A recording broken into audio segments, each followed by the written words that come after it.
Para esta mañana vamos a hablar acerca de Lucas capítulo 18, verso 9 al 14. Dice así, nos ponemos de pie para escuchar la palabra con reverencia.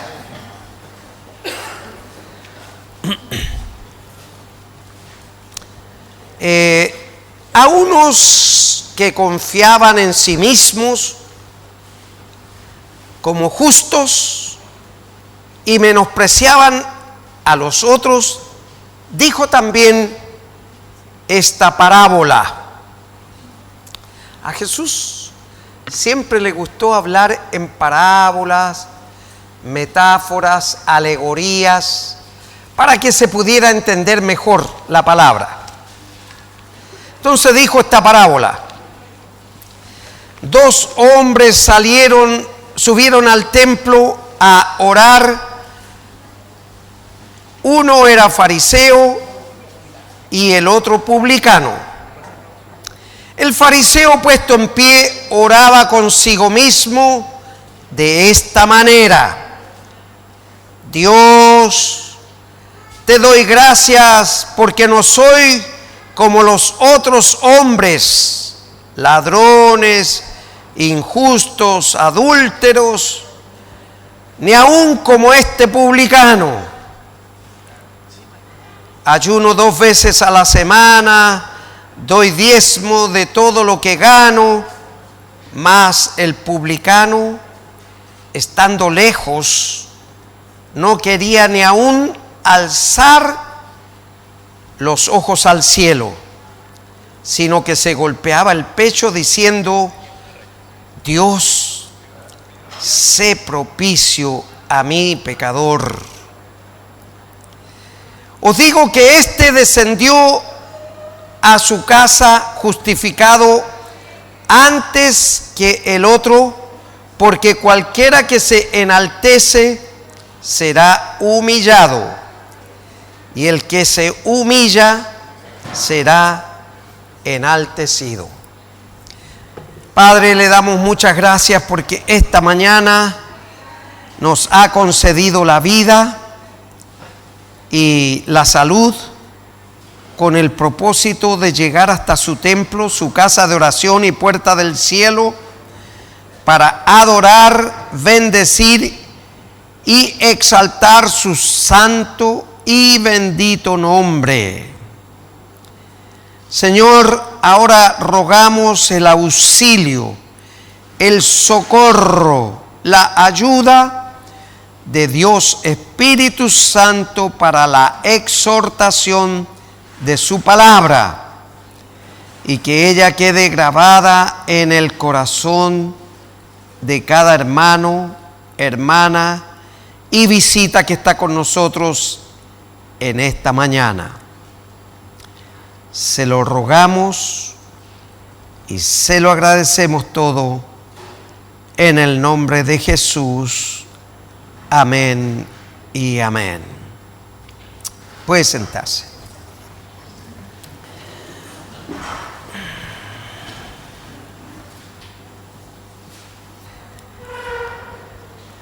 Amados, lo que el Señor puso en el corazón de este siervo que está delante de ustedes es para que nos cuidemos de algo que puede ir dentro de nosotros sin darnos cuenta, que es el orgullo, la arrogancia, la soberbia, la altanería y todas esas cosas que se oponen a Dios. Fíjese que Jesús habla sobre esta relación de uno y otro. El fariseo era un hombre que se preocupaba de observar las cosas de Dios en forma muy rigurosa. Pero en su oración manifiesta su orgullo, su vanidad, su vanagloria. Porque 5 veces habla en primera persona, 5 veces en esta corta oración que hizo. Dios tenga misericordia de nosotros, porque es posible que también antepongamos nuestras prioridades, nuestras situaciones personales, nuestro patrimonio, nuestro lugar en la empresa, nuestra posición social, nuestra profesión a lo mejor. Cualquiera puede ser un motivo de orgullo, de vanidad, de vanagloria. Pero frente a eso, por favor, ¿quién está ahí en el hermano David, por favor? Romanos capítulo 12, verso 3. Romanos 12, 3. Fíjese que hay una contradicción ahí. Dice, digo pues, este es Pablo escribiendo a la iglesia en Roma. Pablo era erudito, educado a los pies del gran rabino Gamaliel. Sin embargo, fíjese lo que dice y le escribe a la iglesia: por la gracia que me es dada a cada cual que está entre vosotros, miembros de Puertas Abiertas, dice aquí mi Biblia, oiga. Ahí se lo comieron. Que no tenga más alto concepto de sí que el que debe tener, sino que piense de sí con cordura, conforme a la medida de fe que Dios repartió a cada uno. ¿Y cuál es el concepto de sí que debemos tener? El mismo Señor Jesús no tuvo más alto concepto de sí que el que tenía en su propósito de venir a rescatarnos. Era de siervo. Y lo demostró lavando los pies de los discípulos. ¡Ja! El Hijo de Dios, soberano, que se despojó a sí mismo de su deidad, se sacó las vestiduras celestiales de santidad para humanarse y ser como nosotros y enseñarnos como debemos ser también nosotros. Cuando lava los pies de los discípulos, no era por ser visto de los demás. Él lo hizo con amor, porque las grandes caminatas que tenían que hacer, no estaba la movilización que tenemos hoy día, tampoco estaban los caminos que tenemos hoy día. Eran huellas polvorientas, llenas de tierra, y con el uso de las sandalias seguramente a veces había roce y se creaban ampollas que se reventaban y les causaba dolor. Entonces lo primero que hacía cuando llegaban a un lugar era hacerles descansar lavándole los pies para que se sintieran cómodos, se aliviaran un poco. Entonces Jesús, seguramente después de esa larga caminata, le dice a sus discípulos: siéntense, yo quiero ayudarles a descansar de sus pies. Y tomó un lebrillo con agua y un paño para secarse. En ese entonces, no sé si se llamarían toallas o no, pero se arrodilló y empezó uno por uno a alabarles, siendo el Hijo de Dios, siendo Dios mismo, porque ustedes saben que Dios, Dios trino, uno, significa que es un solo Dios en tres formas, pero la esencia es la misma, es Dios, que vino como Dios creador, donde nos creó a todos nosotros, a partir de una célula invisible al ojo humano. Y mire lo que somos ahora, con cabeza, tronco y extremidades, con un sistema circulatorio perfecto, un sistema nervioso central perfecto, a partir de una célula. Dios creador.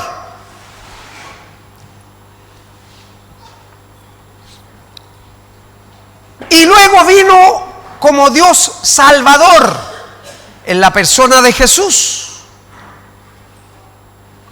porque tenía que ser como hombre, vivir nuestras vicisitudes, dolor, cansancio, hambre, frío, calor. Tenía que enfrentar estas cosas y además enfrentar la muerte para que usted y yo fuéramos salvos. Entonces Jesús, con autoridad, presenta esta parábola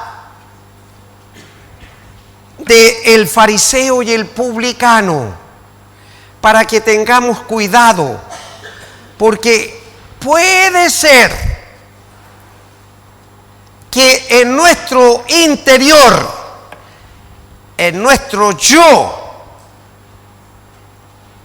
haya este atisbo de arrogancia, de orgullo, de vanidad, de vanagloria, que pueda estar transformándose en un cáncer que nos va carcomiendo interiormente hasta destruirnos.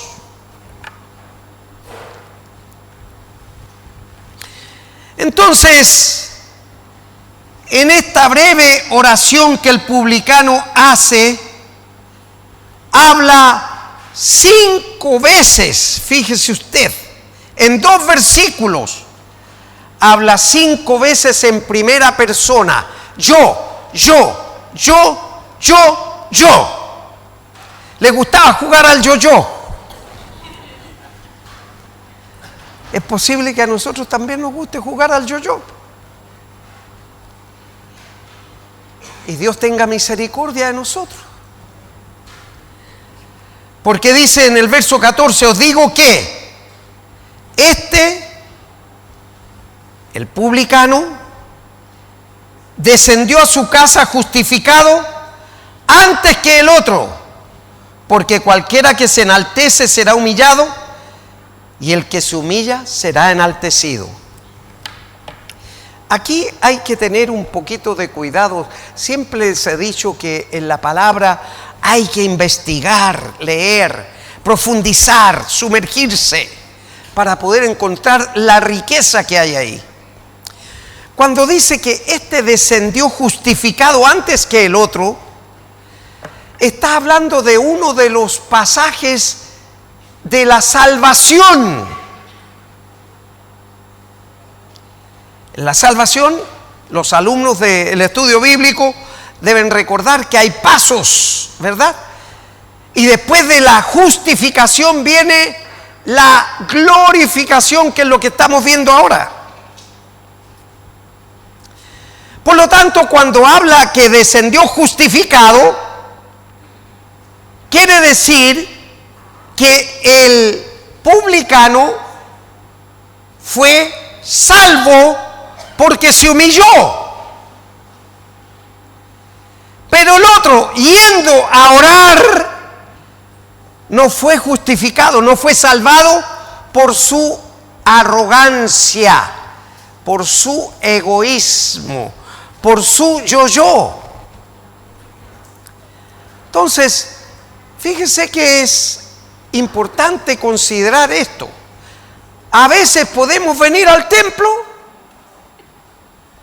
pero Dios conoce el corazón y la intención de su pensamiento. ¿Con qué venimos? Claro, yo los veo a todos muy lindos, hermosos, cristalinos, transparentes, pero por dentro puede ir algo que yo no veo, pero Dios lo ve. Claro. Entonces, cuando Dios nos presenta alguna situación, es con el propósito de que nosotros mejoremos nuestra conducta, nuestro carácter, nuestra forma de ser. Porque eso es lo que Él espera siempre. No es para perjudicarnos. Porque Dios no es un Dios sádico que le gusta vernos sufrir y vernos atormentados, vernos con dolores. Dios es un amor, es un Dios de amor, pero que Él prefiere que pasemos por esta cuadra de dolor para poder corregir. Una máxima que les he dicho anteriormente: no hay crecimiento sin dolor. Y usted se recuerda cuando, hace poco tiempo atrás nomás, ¿cierto? Cuando estaba creciendo, cuando estaba pasando de adolescente a joven y de joven a adulto, le dolía todo el cuerpo, el pecho, los brazos, las piernas, y estaba cansado, de nada se agotaba, porque estaba creciendo. ¿Sí? Por eso no hay crecimiento sin dolor. Y cuando Dios hace salir al pueblo de Israel desde la esclavitud de Egipto, en el cruce del desierto para llegar a Canaán, había sufrimiento, por supuesto. ¿Qué es lo que hay en el desierto? Cero a la izquierda, no hay nada. Entonces tenían que depender de Dios absolutamente. Por eso es que muchas veces los judíos le dijeron: ¿por qué nos sacaste? A Moisés le decían: ¿por qué nos sacaste de Egipto si allá teníamos almacenes, teníamos carnicerías, teníamos el abasto? Pero aquí no tenemos nada y nos das esta papillita soluble que a lo mejor era un soufflé, pero era el maná. Por 40 años le dio el maná para que comieran. De una roca les hizo salir agua. Cuando estaban cansados y sedientos, llegaron a Mara y encontraron las aguas amargas, y le dijo que cortara un árbol a Moisés y lo introdujera, y las aguas se endulzaron. ¿Por qué? Una cosa: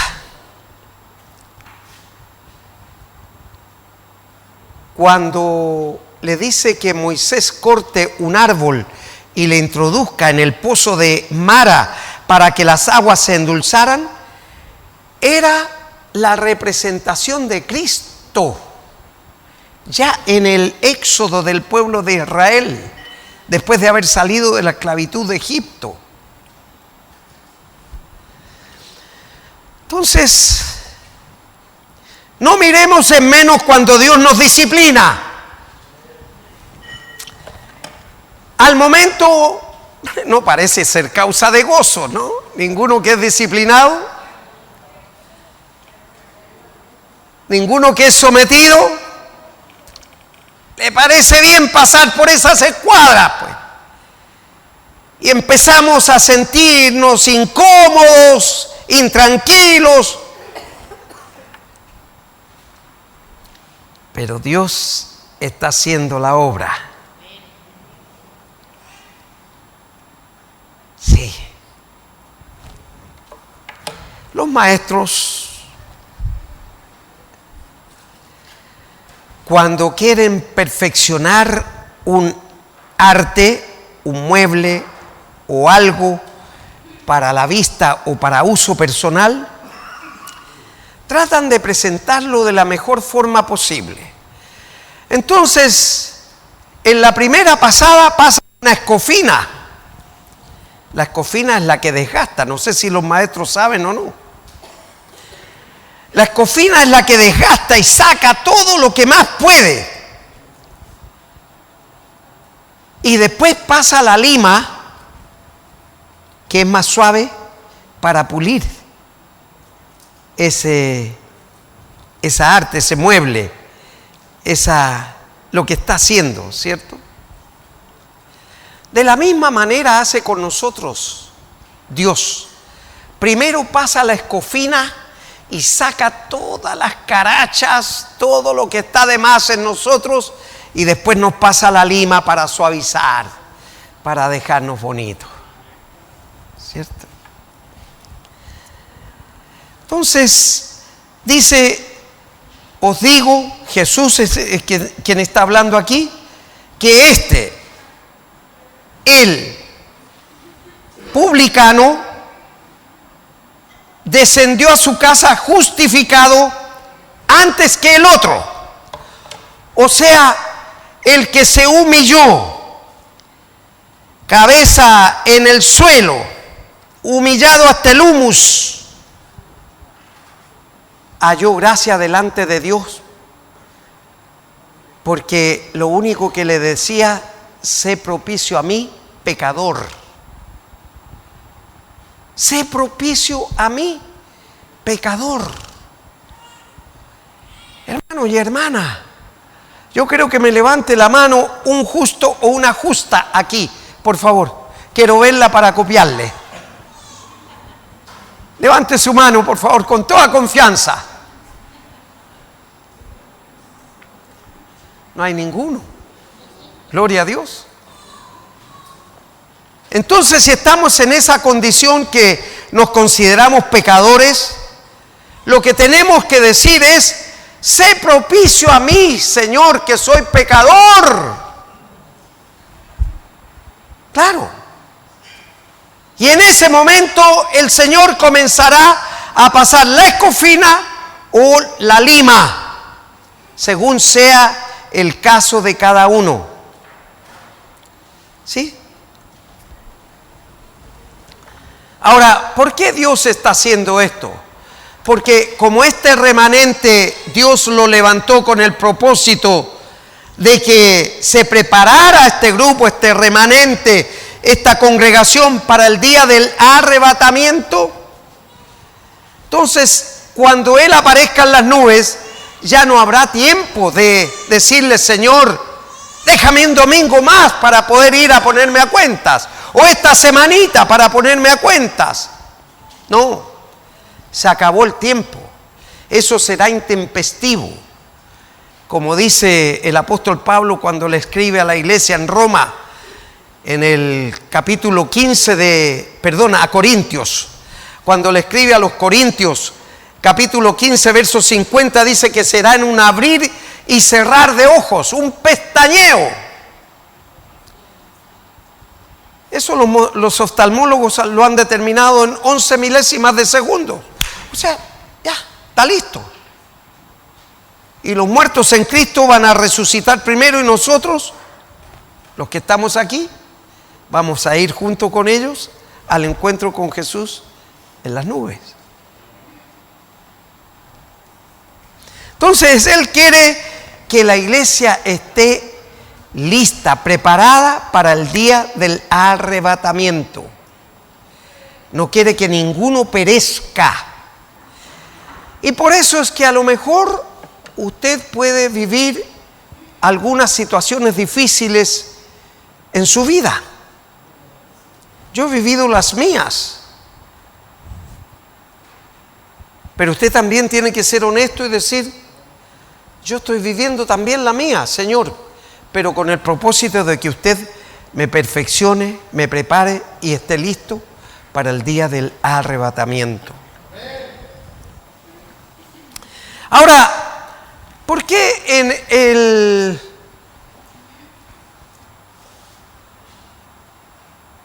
15:50 le dije?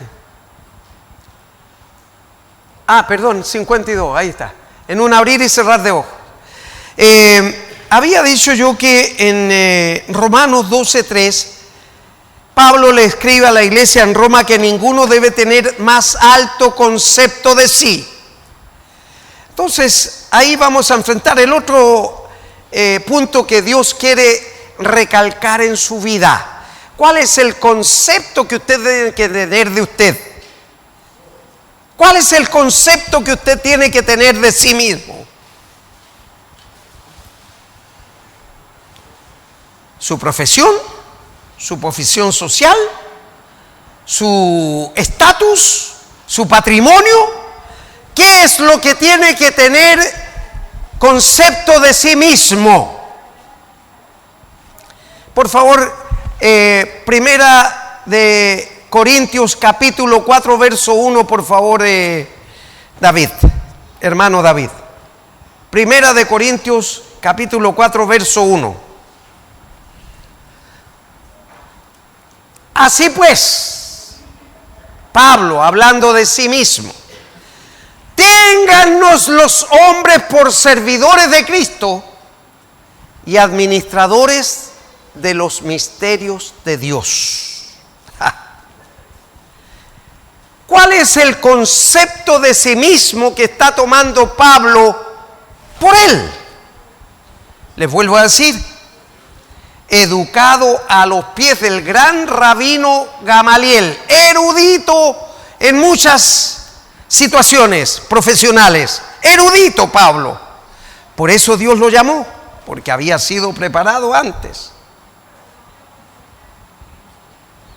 ¿Cuál es el concepto de sí mismo que tenía Pablo? Fíjese, servidores, téngannos los hombres por servidores de Cristo. Ese concepto ya se los había dicho antes. Servidores ahí en el original se refiere a la palabra hiperetai del griego hiperetai, que quiere decir esclavo. O sea, Pablo se estaba poniendo a nivel de esclavo. Hiperetai.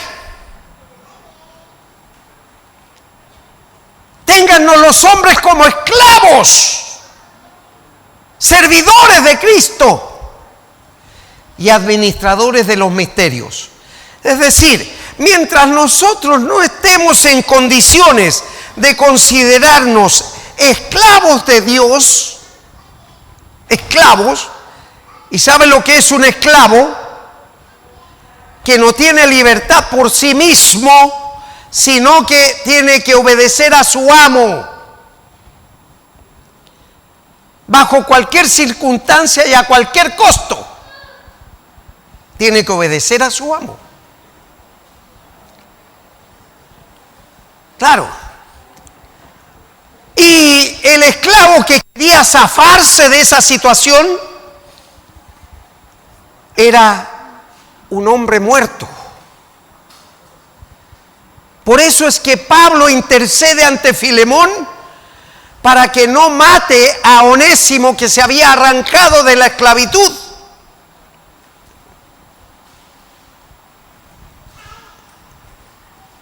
Claro. Es tan increíble, hermanos, cuando el Señor habla en forma certera, va al hueso, como decimos nosotros. Pero no con el propósito de hacernos sufrir, de infligirnos daño, sino que con el propósito de que crezcamos. Y en el crecimiento, obviamente que van a ir cayendo las cosas que están de más en nuestra vida, en nuestra forma de ser, en nuestra manera, en nuestras conductas. Claro. Téngannos los hombres por servidores de Cristo. Pero aquí el fariseo en 2 versículos 5 veces habló de él. Yo.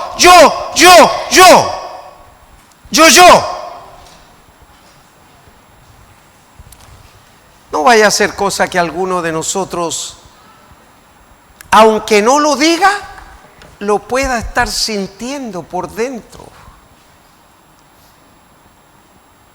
Y eso le incomoda a Dios.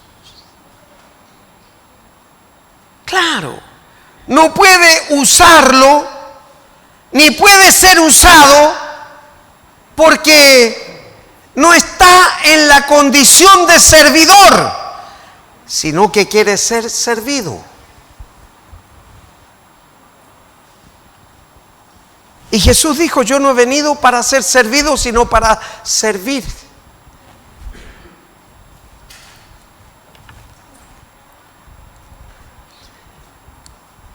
Ahora, ¿qué vamos a hacer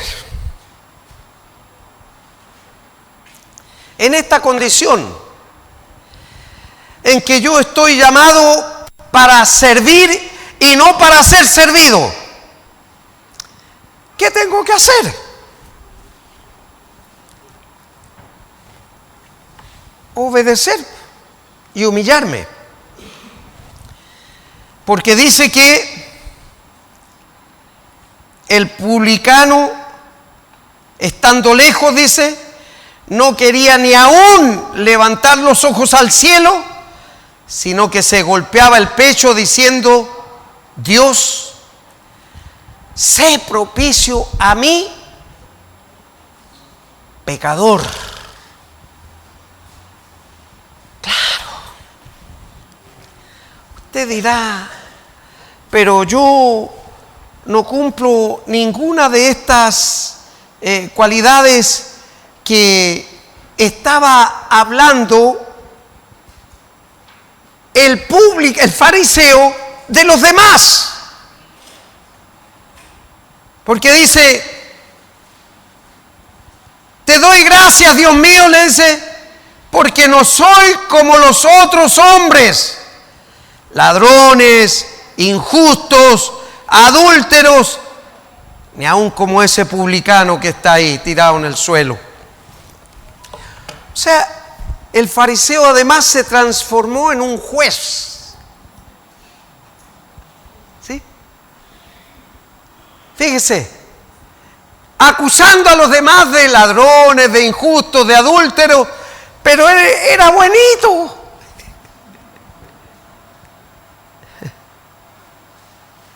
No hay ninguno de nosotros buenito, hermanos. Todos necesitamos de la misericordia de Dios. Todos. También el pastor, no crea que no. También necesito de la misericordia de Dios todos los días. Y todos los días tengo que estar luchando con esta carne, hermanos. Claro. Porque la carne se opone al espíritu. Y el espíritu se opone a la carne. Viceversa. Pero tenemos que luchar. No podemos sentarnos de brazos cruzados ahí a esperar: Señor, hágame buenito. Así. Pero yo no hago nada.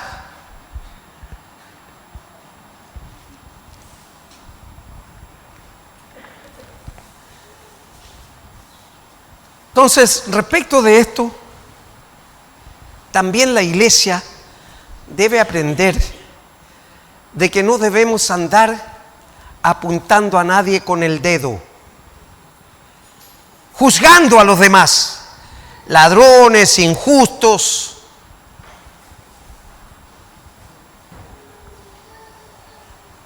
inmorales, corruptos, etcétera, etcétera, etcétera. Porque mientras yo apunto con un dedo, hay 3 contra mí.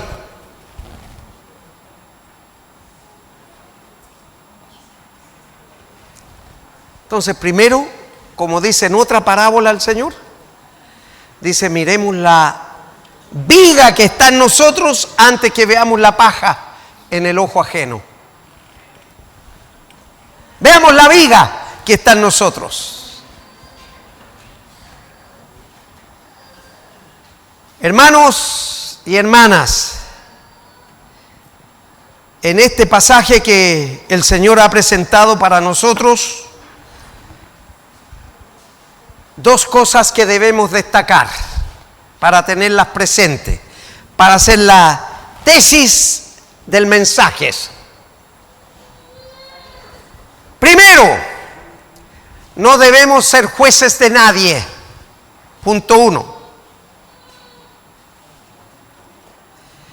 Y segundo, primero, no ser juez de nadie. Y segundo,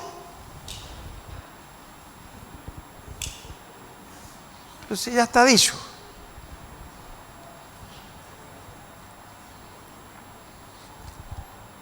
Tenemos que ser siervos, servidores, no señores. Es decir, dejar nuestro yoísmo a un lado y transformarme en un esclavo de Jesús. Eso es lo que tenemos que hacer. Y el servir al Señor no me va a quitar ni a poner jinetas, me va a llevar a cumplir para lo cual fui llamado, nada más. Porque Él me compró con su sangre y le compró a usted con su sangre. Por lo tanto, ya no es usted el dueño de sí mismo. Usted le pertenece a otro, a Cristo. Y por lo tanto tiene que servirle a Él. No le importen los demás. En un sentido. No le importe lo que digan de usted. No le importe lo que hagan contra usted. Lo que le importe a usted tiene que estar en el centro de la voluntad de Dios. Ahí. Y haciendo la voluntad de Dios, Él se encarga del resto. Porque Él sabe lo que tiene que hacer. Nosotros nunca vamos a saber porque vemos hasta la punta de la nariz nomás. Pero Él lo ve todo. Lo ve desde antes que usted naciera, le conoció a usted desde antes que naciera y lo ve a usted sentado en la gloria. Mire, y todavía estamos en este mundo terreno. ¡Ja! ¿Por qué? Porque Él lo ve todo. Les conoció a ustedes allá en la eternidad y los ve en la eternidad ahora.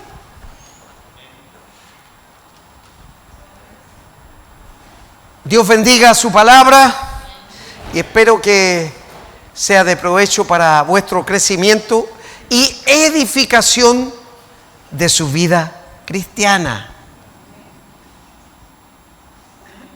Ponga atención, su vida cristiana. Mientras usted viva su vida cristiana, usted va a ir a su casa justificado antes que los demás que no viven su vida cristiana, pero no tiene que apuntar a nadie con el dedo. Usted preocúpese de su vida y su relación personal con el Señor. Él se encarga de lo demás. Así que nos ponemos de pie y le damos gracias al Señor por su palabra. Padre Celestial, le damos muchísimas gracias porque una vez más en esta mañana, como siempre, nos ha hablado, nos ha ministrado y nos ha pastoreado conforme a su santa, perfecta y divina voluntad. Yo le ruego, Señor, por esta congregación, para que cada uno pueda hacer y vivir conforme a su perfecta voluntad, y esperando el regreso de su Hijo Jesús, el día del arrebatamiento, y en el cual estemos todos y cada uno de nosotros listos para volar a su encuentro. Se lo rogamos, agradecemos en el nombre de Jesús.